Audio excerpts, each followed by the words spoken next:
Vai começar mais um Máxima Cast.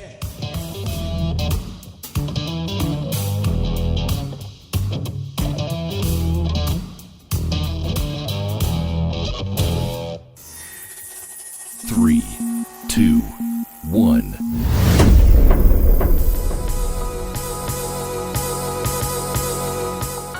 Olá, eu sou o Arthur e seja bem-vindo a mais um episódio do Máxima Cast, o primeiro podcast do Brasil sobre tecnologia para alavancar o negócio de atacadistas e distribuidores. E hoje a gente vai falar sobre melhores práticas da nuvem. Eu estou recebendo aqui o Jean, arquiteto de software da Máxima. Tudo bem, Jean? Opa, tudo e contigo? Legal, Jean. E também estou com um convidado especial, estou com o Marcos aqui, que é especialista em cloud pela GCP. Tudo bem, Marcos? Oi, Arthur, tudo bem? Tudo bem, pessoal? Legal, gente. Então, hoje a gente vai falar sobre as melhores práticas da nuvem. A gente já até abordou alguns temas, né, sobre nuvem, sobre como iniciar, a diferença entre nuvem e servidor local, on-premise. E hoje a gente vai aprofundar um pouquinho mais. Marcos, Jean, o que vocês acham que é fundamental, né, nessas melhores práticas? O que é a base para o pessoal? Arthur, são várias bases, né? São vários pilares que a gente precisa trabalhar quando nós vamos para a nuvem. Os principais que eu gosto de falar, primeiro é disponibilidade. Nós queremos que nossos clientes acessem nosso produto, e também seguro. Isso daí precisa ser seguro, porque o impacto de algo aparecer na internet, uma informação do seu cliente que você não quer, pode ser muito grande na sua marca. Então a gente tem que manter isso seguro. Segurança tem que ser uma prioridade e, claro, custo. Manter essa solução num preço que seja bastante competitivo e bastante atraente para os nossos clientes, né? Esses são os 3 pilares que eu gosto de falar quando falo sobre melhores práticas de cloud computing. Legal, gente. E Jean? Total, assim, basicamente ele resumiu, né? Ele fez um resumo interessante, assim onde que a gente tem que seguir. Eu acho que o começo, a preocupação em relação à disponibilidade, à questão de segurança, dados, vazar um dado, imagina, né? A gente está com a lei de proteção de dados, entre outras coisas. Sim. É interessante ressaltar também que a responsabilidade é compartilhada, né? Tanto quem está provendo a solução quanto com o cliente. Então, normalmente tem que tomar cuidado, seguir algumas checklist de como que tem que ser a responsabilidade, até onde que vai do provedor, até onde que vai do cliente. Isso é muito importante, né? Então não adianta nada a gente criar uma conta, por exemplo, em qualquer cloud, né? Vamos falar assim, qualquer player, e de nada a gente habilitar lá o básico de segurança, por exemplo, autenticação de 2 fatores, para então depois entrar e colocar as nossas aplicações para rodar. Falar assim, né? Sim, exatamente. E existe, em muitas conversas com o cliente, um mindset que a cloud pode não ser tão segura quanto o que eu tenho aqui no meu data center, no meu colocation. E o que eu acredito, na verdade, é que a cloud pode ser muito mais segura do que o que você tem isso daí. Porque os grandes provedores, Google, Amazon, Microsoft e outros players, eles conseguem fazer isso em escala. Eles conseguem contratar profissionais em escala para atender isso daí para milhares de clientes. Então, compliance, por exemplo, lei de proteção de dados, ou outras como PCI para processamento de cartão de crédito, eles conseguem ajustar a infraestrutura deles e fazer um offload disso daí para você não ter que fazer. Por exemplo, você não ter que cuidar desses compliances na parte do hardware ou de redes, mas sim você tem que trabalhar para segurar os dados que você provê para o cliente, para o provedor de cloud. Então tem esse modelo compartilhado, né? Onde o provedor cuida da segurança da infraestrutura de cloud, mas você é responsável pela configuração, por manter esses dados configurados de uma forma segura, né? Não adianta nada, o que nós comentávamos aqui, ter o seu banco de dados, por exemplo, criptografado na cloud, mas você abrir ele para a internet. Exposto, né? Então, o provedor de cloud, ele vai prover as ferramentas para você fazer a segurança e quem configura tem que colocar essa configuração utilizando melhores práticas. Sim. De fato, uma prática básica, né, é aquela arquitetura de 3 níveis, né, aquela camada, né, que a gente só expõe lá o load balance, que é a aplicação que vai acessar o banco, citando o que você falou. Não adianta nada a gente estar lá o banco de dados exposto, com a porta, vamos supor, se for um Oracle 1521 ou for um Postgres aberto lá com qualquer um que de qualquer lugar consegue acessar. Então, é isso mesmo, a responsabilidade ela é compartilhada, não tem o que fazer nesse sentido, que como que o player vai garantir que o seu dado ele não vai ser invadido, vamos falar assim, né? Vamos pensar dessa forma. Sim. Então esse ponto é muito interessante, né? A gente considerar na hora que for subir para a nuvem, né? Porque assim, subir para a nuvem não é uma coisa assim, olha, eu instalei o meu servidor, tá rodando, acabou. E aí? Acho que é aí onde que começa a brincadeira, né, Marcos? A segurança, sim. E eu comparo muito com o começo da minha carreira, onde não existia cloud, existiam tecnologias que depois foram utilizadas na cloud, e a segurança era algo difícil, caro e que repelia as pessoas, porque é algo difícil. Era algo difícil. Hoje em dia, ela está muito mais simples de ser instalada e ser monitorada. A segurança pode ser, às vezes, só uma configuração. Em vez de tecnologias caras de criptografia, por exemplo, é só um checkbox que fala em criptografe isso daí. Também, no começo da minha carreira, nós sofríamos muito ataque DDoS, que é o ataque que envia muitos pacotes de uma forma que você não pode processar, e seu sistema fica fora. Hoje em dia, numa cloud, a cloud ela tem uma infraestrutura muito maior que absorve isso daí, e muitas vezes é transparente. Nem percebe, né? Nem percebe, isso pode ser mitigado em 1 segundo, ou questão de minutos, se ele for algo mais complexo.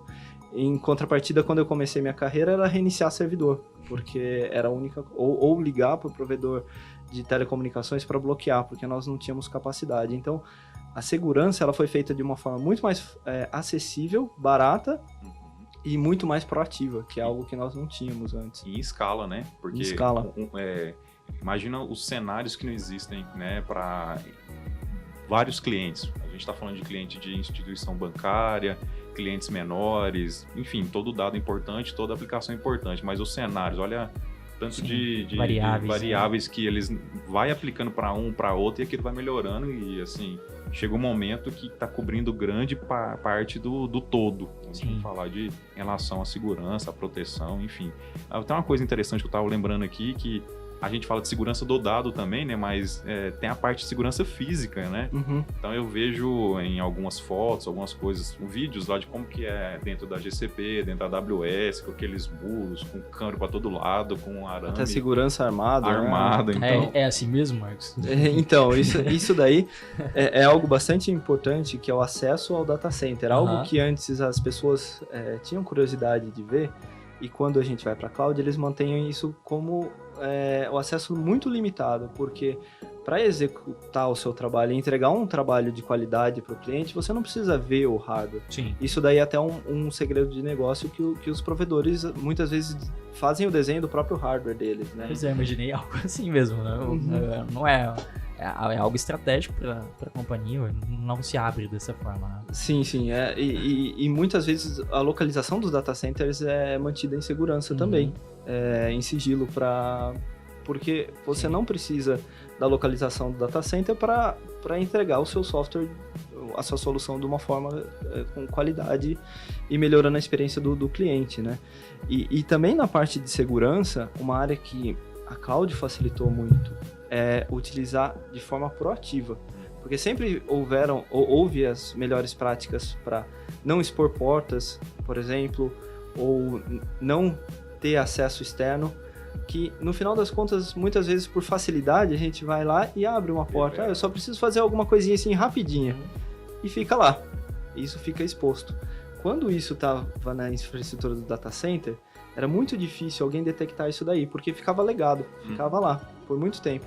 Na cloud você pode, como tudo é muito bem logado, você pode tomar atitudes proativas. Se, por exemplo, o Arthur fez uma configuração que não é compliance com o que a gente quer, uma atividade automaticamente um trigger, né? Tem um trigger dessa atividade para fechar essa porta ou para desfazer a configuração. Porque aí você não só enforça a sua configuração, mas você também explica para o seu time, olha, se você fizer isso não vai configurar, não vai funcionar. Então você consegue deixar a segurança muito mais reforçada nesses ambientes. Legal. E além da cultura, né, que à medida que vai vai trabalhando, mudando o mindset das Sim. pessoas nesse sentido, porque fala assim, olha, eu vou expor uma porta 22 aqui da minha VM, da minha máquina, e aí, o que aquilo pode ocasionar? A gente estava até conversando aqui, além não só, né, vamos falar assim, da máquina, mas também da conta. Porque não adianta nada a hora que você criar lá a conta lá do seu player e você não ativar ali as seguranças, né, a autenticação 2 fatores, pelo menos isso, algum MFA ali da vida, mas se você expor essas chaves suas, que for da conta principal, por exemplo, você pode perder a sua aplicação, né, tudo, pode perder o acesso. Além de pessoas mal intencionadas podem pegar lá e fazer outras coisas, né? Sim. Vem um custo altíssimo de cloud, Bitcoin, por exemplo, Bitcoin. né? E, por exemplo, se você tem isso on-premises hoje, e alguém está fazendo a mineração de Bitcoin, é difícil detectar. A cloud ela tem algumas ferramentas que detectam proativamente para você isso daí. Mas, claro, a ideia é evitar que isso aconteça. Exato. Que é utilizando as melhores práticas de segurança, né? É compartilhada a responsabilidade, né? Ela entrega alguns itens, fala assim, olha, aqui estão algumas facilidades, mas também me ajuda, né? Claro, claro. Não deixa as coisas fáceis para acessar, para utilizar, enfim, para explorar. Sim. Então, não adianta E nada. o provedor de cloud, a grande parte dos grandes provedores, eles têm tecnologias que integradas na própria pilha deles de TCP/IP que fazem, como por exemplo, tecnologias muito, muito caras antigamente, como é um Web Application Firewall, para você detectar ataques mais avançados em camadas superiores, camada 7, eles serem muito mais baratos e muito mais acessíveis. Antes você precisava comprar um hardware muito caro para fazer isso daí e para uma aplicabilidade específica. Hoje em dia ele só é um adicionado na sua solução, e sem ter aquele custo gigantesco de aquisição de milhares de reais ou dólares para manter o seu ambiente seguro. Sim. Porque em alta escala, né? E assim, esse custo ele é compartilhado, né? Com vários usuários, vários clientes, vamos falar. Então fica acessível. Eu acho que é isso que você quis colocar aqui, essa facilidade de utilizar, né? Então, antes era muito complexo, como você já citou, caro, né? Entre outras coisas. Hoje é assim, ativa um checkbox, faça alguma coisa. Tá bem interessante e favorável, dado alguns anos atrás, se a gente for pensar. E muito mais fácil, Sim. né? E muito mais fácil que os ataques evoluíram também, né? Exato, da mesma forma que a segurança evolui, os ataques evoluem. E assim, eu vejo que para uma empresa contratar muito só focado na segurança é excepcional, é muito bom, mas também você pode passar isso daí pro cloud, que é especializado em bloquear ataques, e bloquear ataques em massa. E esses seus funcionários que trabalhavam na segurança, eles podem mover para a sua aplicação, como manter somente a sua aplicação segura, em vez de manter toda uma infraestrutura segura que muitas vezes não é o core da sua empresa. Sim, sim. Foca, né? Fica especialista para aquele cenário. Para sua aplicação. Para a aplicação. Precisa preocupar no hardware, igual você citou aí, como que tá chegando, tá atacando, enfim. É uma outra abstração, né? É uma facilidade. Claro que tem o custo, que é até uns itens que a gente precisa preocupar também, mas, por outro lado, facilita certeza. demais. Né? Sim. E falando um pouquinho sobre a disponibilidade, né? A alta disponibilidade que se tornou possível com o modelo de nuvem. Quais são as melhores práticas nesse caso, nesse quesito? Sim, disponibilidade é um tema muito interessante que ele surge nas discussões quando ela não acontece, né? Quando cai, o serviço está fora, né? Só se percebe quando ele está fora, né? E na verdade, eu acredito que isso daí tem que ser, desde o planejamento da solução, ele tem que entrar num planejamento para como a gente vai planejar se um servidor falhar, se um data center falhar, se o provedor de cloud falhar, né? Depende dos seus requisitos de disponibilidade, como nós fazemos esse planejamento. Então, tudo começa já quando você está planejando colocar a sua aplicação na nuvem, né? E não é nada estático, porque as aplicações, elas evoluem, o negócio evolui, então tem que ser constantemente reiterado. Sim.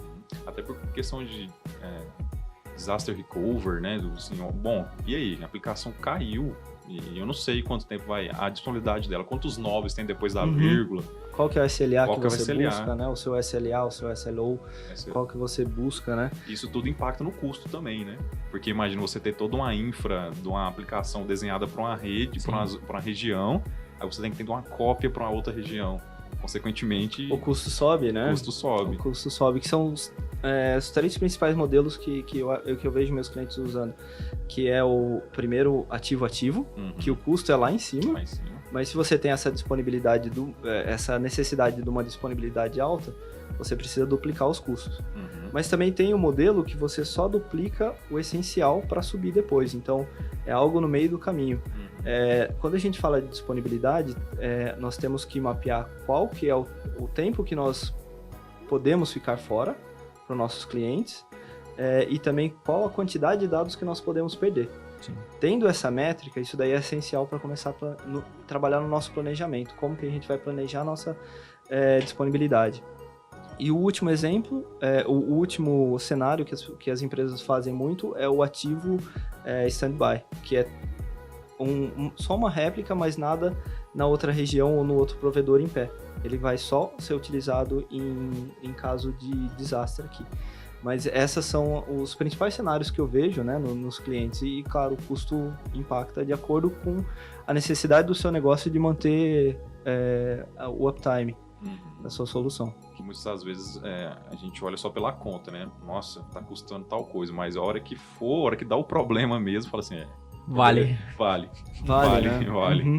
Porque dependendo onde a sua aplicação está rodando, o que ela está sendo assim, qual que é o negócio dela, ficar 1 minuto fora. Qual que é o impacto, né? Qual De que é o ficar impacto? 1 minuto fora. Exato. Então, E nós mudamos a forma no cloud de tratar os dispositivos, os servidores. Antigamente, quando eu comecei minha carreira, o servidor ele tinha que ter o máximo de redundância possível.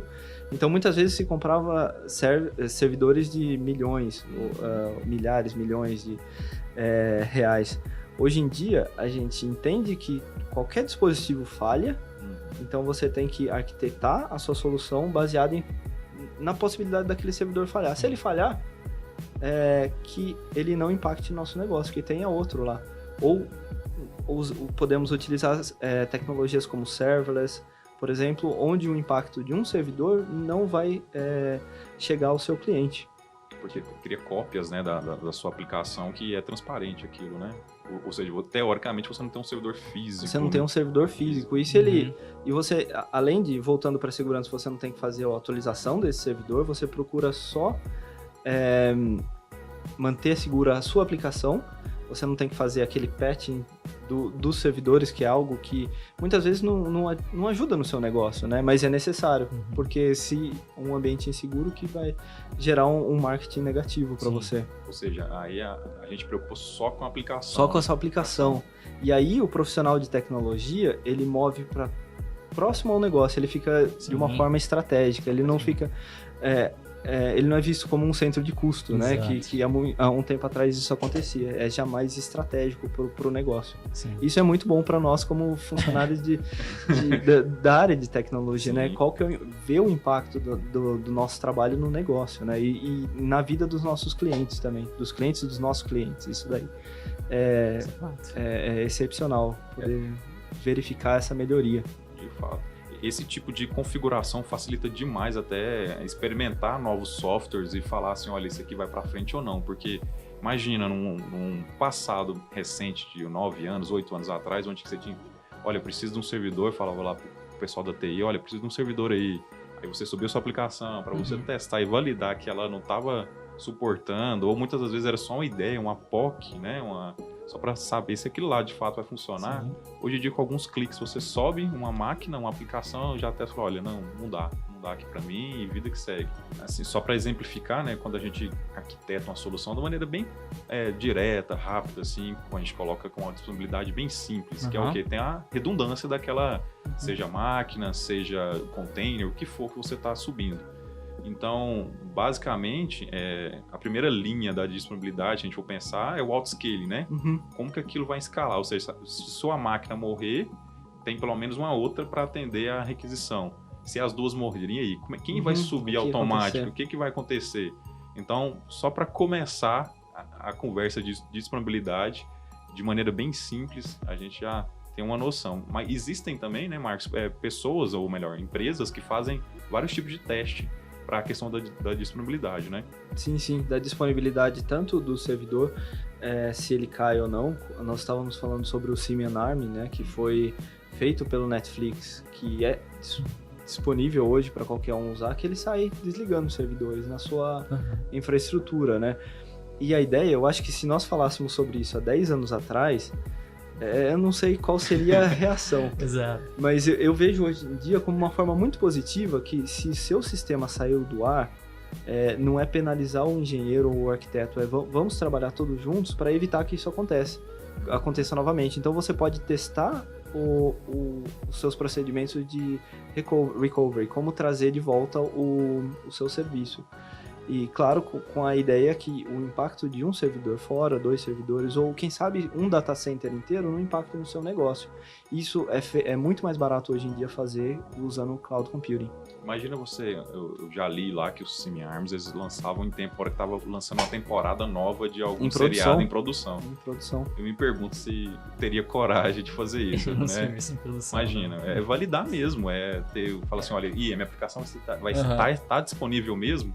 No momento de pico do lançamento de uma nova temporada de uma série, né? Então, assim, a questão da disponibilidade é muito séria e, assim, você provar e testar em produção realmente validar, né? Validar. Assim, olha, quando tiver o topo, naquele pico, acontecer algum problema, eu vou conseguir suportar a demanda e ter a garantia que o seu software está bem servido, vamos falar assim. Você não vai deixar o cliente final na mão, né? Porque vai falhar, né? O seu servidor um dia vai falhar, o seu banco de dados a mesma coisa. Então, vamos desenhar isso daí de uma forma que a arquitetura entenda que falhas acontecem, mas o cliente não vai ser impactado. O cliente não tem culpa se um servidor caiu, ou se um load balancer caiu, ou houve uma configuração errada na aplicação, né? Até do banco, né? Antigamente era muito caro e assim, complexo de manter uma réplica do banco em stand-by. Hoje as clouds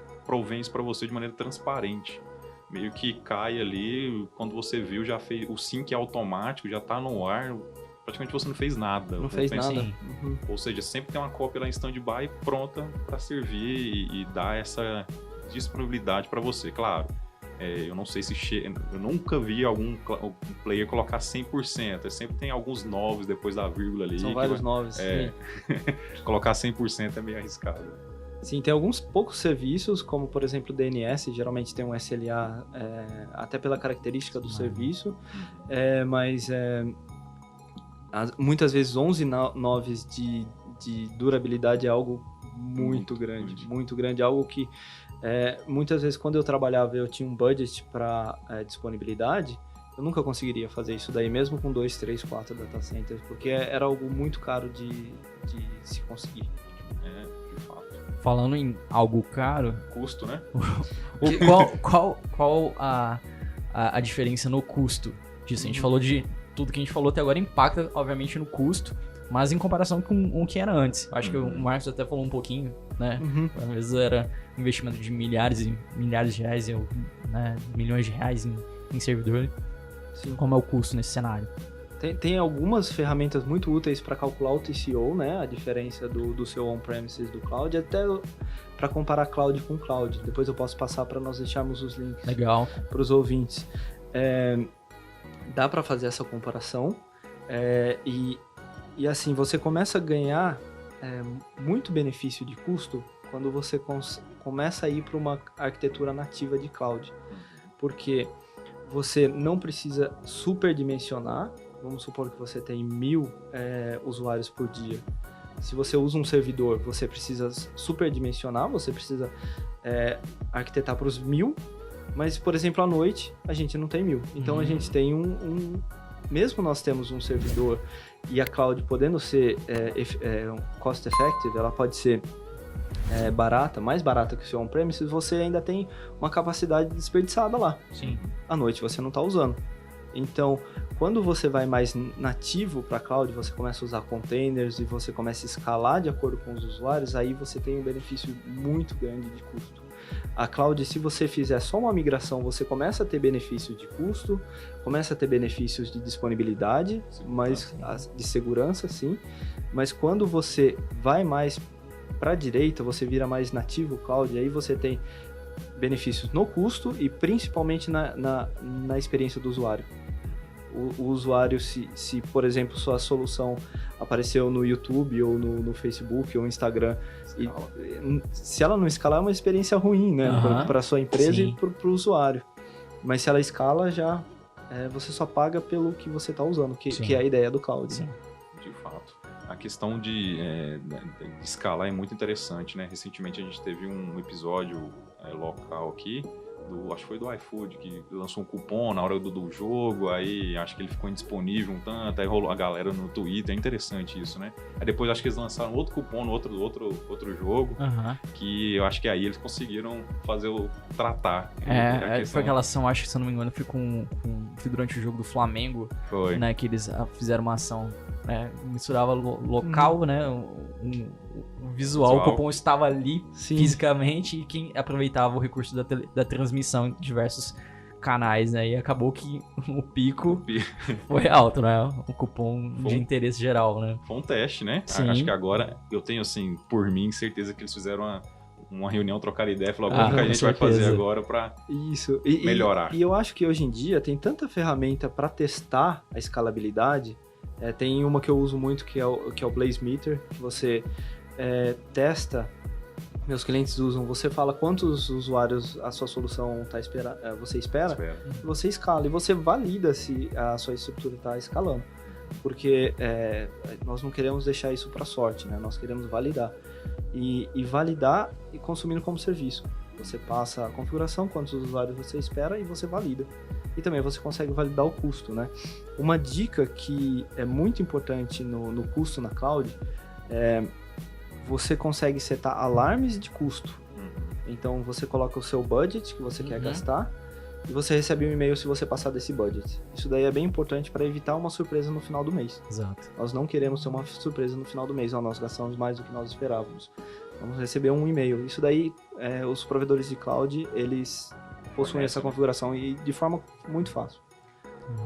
Interessante, só abrindo parênteses aqui, que na hora que você vai utilizar suas máquinas, suas VMs, enfim, alguns players possuem lá a questão da spot, né? A máquina que você pode usar por um determinado horário que você paga mais barato. Certo. Então pensa só, se você planejar, arquitetar sua aplicação para que em determinados momentos ela utilize essa spot para economizar. Acho que no final das contas é isso. Tem uma ferramenta, se não me engano, acho que é a Spot Inst. A gente está dando uma olhada, né? Não sei se você conhece a Spot. Você pode ter um desconto muito grande usando o Spot e muitas vezes você não impacta o seu negócio. A ideia é que não impacte o seu negócio e você traga benefício no custo, né? Você pode fazer commitments também com o provedor de cloud. Você pode falar, eu quero usar tantas CPUs e tantas memórias por um tempo e ele vai te dar um desconto também. Isso daí, só que você fala, eu vou usar por um ano ou por 2 anos ou 3 anos. E você recebe um desconto também, que são formas de reduzir o custo, né? De forma geral, como melhores práticas, eu costumo falar para meus clientes, teste a sua solução por 2, 3 meses, valide o seu pico e a parte que você não utiliza, e aí você faz o commitment de quanto você vai utilizar com o cloud, para você ter um desconto efetivo, né? Porque senão você foi lá e contratou uma máquina por um ano, fez aquele commitment lá, só que aí você não vai usar mais, e aí? Ou seja, seu dinheiro já era. Vamos supor, comprometido. Você comprometeu com uma máquina que você não vai usar, né? E que já não serve mais para o seu negócio. Então é bem complexo essa parte do gerar lá um commitment, tem que validar a aplicação antes mesmo do que ir lá e já comprar, fazer uma reserva da instância, vamos pensar assim, né? E, por exemplo, ambientes de desenvolvimento que nós não utilizamos de madrugada, por que não desligá-los, né? Por que não baixar isso daí? Eu conheci uma empresa que assim que o primeiro desenvolvedor passava o crachá, ele ligava o ambiente de desenvolvimento. Então ele está bem otimizado os custos, né? Sim, Bem totalmente. otimizado, né? Isso, e o DevOps, hoje em dia, ele ajuda tanto em custo quanto em disponibilidade, porque você faz sua estrutura virar um código, ou a infraestrutura virar um código, né? Tanto para subir o ambiente de desenvolvimento ou para subir um disaster recovery, se você precisar. Então, isso de forma rápida, né? Otimizado. Tem ferramentas, principalmente, assim, que são cloud agnóstico, né? Terraform, bem bacana para subir o seu ambiente, colocar multi-cloud, enfim. É até interessante, porque a gente, na hora de arquitetar, não ficar preso lá no vendors, né? Fazer o lock-in é uma lock-in. Conversa que eu tenho bastante também, o lock-in. Porque, assim, é interessante você arquitetar que funcione em outras clouds. Porque, vamos supor, até questão de disponibilidade, se a gente for pensar em custo, né? Porque pode ser que em determinado momento um serviço, uma cloud está dando um desconto melhor que a outra. E ali é para o seu negócio. Então, se você tiver desconto, melhor para você. E qual que é a melhor ferramenta para cada caso de uso, né? Então, quando você vai para usando ferramentas que não prendem você à plataforma, você pode escolher a melhor ferramenta para o melhor provedor para o seu negócio, né? Isso daí containers, por exemplo, é algo que muito se fala, né? Para que você pode mover de um lugar para outro. Sim. Vou pensar em Kubernetes, né? Que abstrai muito isso. E algo que eu ouço bastante dos meus clientes, tá bom, eu posso escolher provedores diferentes, mas como que eu aprendo provedores diferentes, né? Como que a gente faz para aprender? Eu comecei a aprender na cloud da IBM, né, em 2011, mas depois eu trabalhei no Amazon e no Google. Então, aprender provedores que lançam funcionalidades diferentes todos os dias e tem tecnologias que em alguns casos são distintas, é um desafio grande, né? Que também para o profissional de tecnologia é um desafio que vale a pena, que se paga, né? A possibilidade de aprender sempre e se manter relevante ao mercado, né? Sim. Assim, interessante, apesar de ser diferentes, né? Os clouds, o conceito... Esses conceitos que nós falamos, né? De melhores práticas. Né? São os mesmos. Impressionante. Legal. Ou melhor, que bom. Agora, gente, para fechar o podcast, queria que vocês dessem algumas dicas, né, para o pessoal, baseado na carreira de vocês, né? Vocês falaram aí que vocês viveram ambos os períodos, né? E experienciaram diversos momentos da evolução da própria nuvem. Vocês têm de dica para o pessoal? Você tem de dica, eu uso muito, eu usei muito... Falou de algumas ferramentas já aqui, né? Certificações, eu sempre fui muito apaixonado por certificações, como usar essas certificações para aprender uma plataforma, não tirar uma certificação para ter um papel lá que comprove que isso é válido, muito válido para a carreira, mas como usar a certificação de uma forma que eu possa aprender. Então, os provedores de cloud, eles têm certificações, todos eles, de desenvolvedor, de arquiteto, da parte de operação também, né? E também de, especialistas, né? Como de dados ou de machine learning. Que o blueprint, quando você vai ler o que a certificação pede, você pode utilizar aquilo lá para você aprender, porque esses provedores, eles identificaram que isso daí é válido para o mercado. Então, eu utilizei sempre muito a certificação as certificações como forma de aprender, e há muitas ferramentas hoje em dia. Quando eu comecei eram livros, né, que nós líamos. Hoje em dia tem alguns sites como, por exemplo, A Cloud Guru, show de bola, que você consome como serviço cursos de qualidade. Eu utilizei muito eles para aprender, que é qualidade que você pode comparar a uma sala de aula e você pode fazer no seu trabalho, né? Já que a gente está falando consumir como serviço, por que não um treinamento, né, no horário que você vai para o trabalho ou quando você não está numa sala de aula, né? Complementando o Linux Academy também. Excelente opção. Tem muito, o conteúdo é muito bom. E falando sobre cloud, como nós, como profissionais de tecnologia, testar é muito difícil alguma coisa que substitua isso, né? As clouds, elas têm uma free tier, né, que você pode utilizar gratuitamente, mas também tem um site que eu gosto muito, que é o Quick Labs.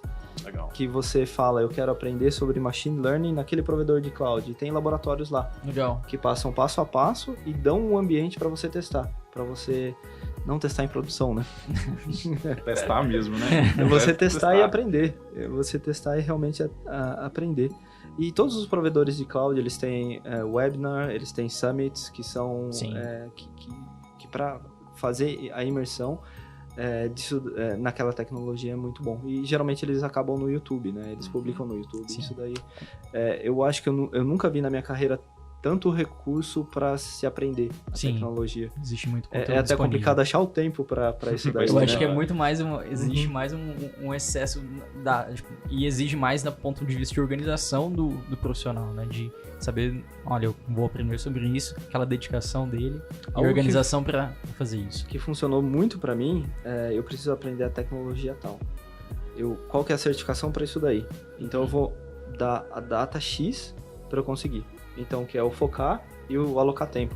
Sim. Que aí você colocou um objetivo e você vai trabalhar para esse objetivo. Sim. Então funcionou bastante para mim. De fato, a minha estratégia é parecida com a sua. Uhum. Onde que eu quero chegar, né? O seu objetivo é uma certificação, no caso, a gente colocar e correr atrás, estudar. Não é fácil a certificação, diga-se de passagem. Uhum. Sim. As avaliações são bem complexas, mas assim, com estudo, com a prática, com a execução, acho que fica transparente, né? Como você está dedicando ela e tudo mais. Assim, apesar de ter a sua complexidade, não quer dizer que seja impossível. Entre nos sites das clouds, dos provedores, busque lá de como eu começo. A maioria já tem um how-to ali bem simples para executar, baseado no free tier também. E, além do mais, as dicas, né, como você citou, de sites, a Cloud Guru, a Linux Academy, entre outros. A Udemy tem algumas coisas bacanas, o Udacity, assim por diante. Legal, gente. Queria agradecer a participação do Jean e do Marcos, compartilhando esse conhecimento com a gente. E você que está ouvindo ou vendo a gente, se você quer conhecer mais sobre o MaximaCast, tem diversos episódios já disponíveis no Spotify, no SoundCloud, no Apple Podcasts, onde você preferir, gostar mais de consumir, agora também no YouTube. Então, muito obrigado a participação de vocês e até o próximo episódio, gente. Até mais, Arthur. Até mais.